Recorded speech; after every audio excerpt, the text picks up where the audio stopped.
Hi, I'm Rena Greenberg. I'm so excited to be here with you today for this Facebook Live on happiness. I actually did the Facebook Live yesterday at the scheduled time and we had sound problems, technical problems. So the feedback was great and I wanted to give it to you again today. So the topic is 3 keys to happiness, and I'm going to give you some powerful tools to really help you change your life today. So let's jump in. First, for those of you who don't know me, I just want to briefly introduce myself. I'm Rena Greenberg. I have been conducting wellness, weight loss, and smoking cessation programs for the last 30 years that have been reviewed and sponsored in over 75 hospitals throughout the United States. I've also done programs for over 100 major corporations, Walt Disney World, Home Depot, AT&T, and I have had the privilege of helping thousands of people to lose weight, to change their lives. And in fact, some of my clients have done so well. Many have lost over 100 pounds and been featured on the national news or even internationally on CNN, Good Morning America, Nightline, The Doctor's Show, and over 150 other television and news stories. So it's been a wonderful journey and truly a blessing. So hi, welcome. Thank you for coming. So it's really great to be here with you. I'm also a Hay House and McGraw-Hill author. So let's jump in. The first key to happiness is to cultivate humility, gratitude, and appreciation. Now, there are 2 ways to do this. The first is, unfortunately, through some kind of loss. Often when we experience disappointment in our life, it does have the positive effect of helping us to feel more grateful for the things that we do have in our lives, for all the blessings and all the ways that people do support us and how people are generous with us. But another way to cultivate more appreciation, gratitude, and humility to help us to avoid that awful suffering is to actually put your focus there. To every day set your intention to have more gratitude, to have more appreciation, to have more humility. And one way to do this is to simply think about in your life all the things that you're grateful for and write them down. And be specific. Here's what I love about my child, my spouse, my job, my boss. I love how Zig Ziglar tells the story of a woman who came to him. And she said to him, I hate my job. And he said to her, okay, well, what do you love about the job? And she said, nothing. I told you I hate my job. So he said to her, okay, well, do you love that they give you a paycheck? And she said, well, yeah, I like that. He said, all right then, write that down. And just like that, step by step, he helped her come up with 20 things she loved about the job. And then he said to her, what I want you to do is every day, I want you to look in the mirror and repeat what you love about this job. So she left. She said, okay. So every day she would look in the mirror and she would say, I love my job because I love my paycheck. I love my job because I love my mahogany desk. I love my job because I love that it's only a 10-minute commute from my house. It's very close.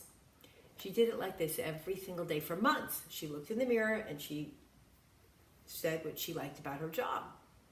So a few months later, Zig Ziglar, who's telling the story, he says he saw her and he said to her, she looked amazing, and he said to her, how do you like your job? She said, oh, it's great.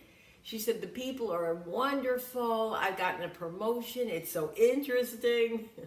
And you and I, of course, have to laugh because the only thing that changed was her perspective. Now, I know what you're thinking, that when you and I try and do this in our own lives, it can feel near impossible. I mean, let's say you're doing it for your spouse. Well, you might be near divorce. And you might say, there's nothing I love about my spouse. But what I want you to do is really sit with it and really think about what are the things that you could at least love or even appreciate or accept about him. And write those things down. So for example, I love Jim because I love his eyes. I love Jim because I love the way he takes care of his mother. I love Jim because of the way he's so patient with our daughter, helps her with her homework. So you write all those things down, and then every day you look in the mirror and you repeat them. I love Jim because I love his eyes. I love Jim because of the way he cares for his mother. I love Jim because of how patient he is with our daughter. I love Jim because he puts the toilet seat down after he uses it. And I want you to just do that every day and see what happens. I think you'll be surprised at the amazing result. Now, hear me out. You're not doing this because Jim deserves it. I'm not saying, I know he doesn't, but you're doing it because you are committed to one thing, and that is your own personal happiness. And this is a path that will lead you there. It really does. You know, Wayne Dyer says, and I love this expression, he says, when you change the way you look at things, the things you look at change. And they really do.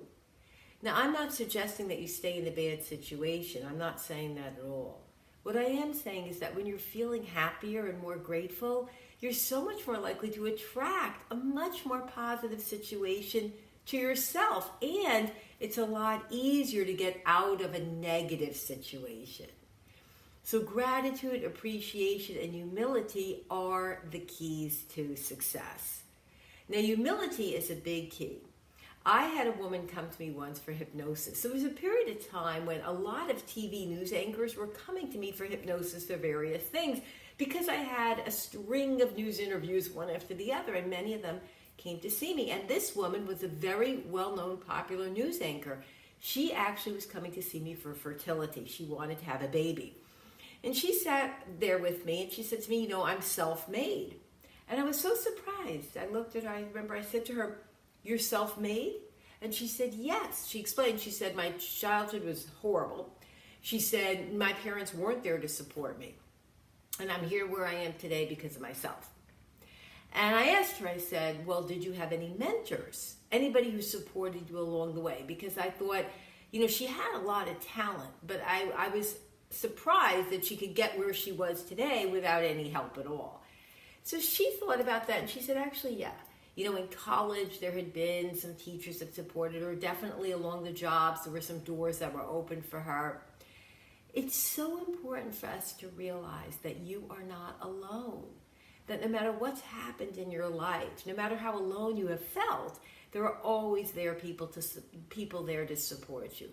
For every negative situation that has happened in your life, there is a counter positive situation that's either already happened or that's waiting to happen for you.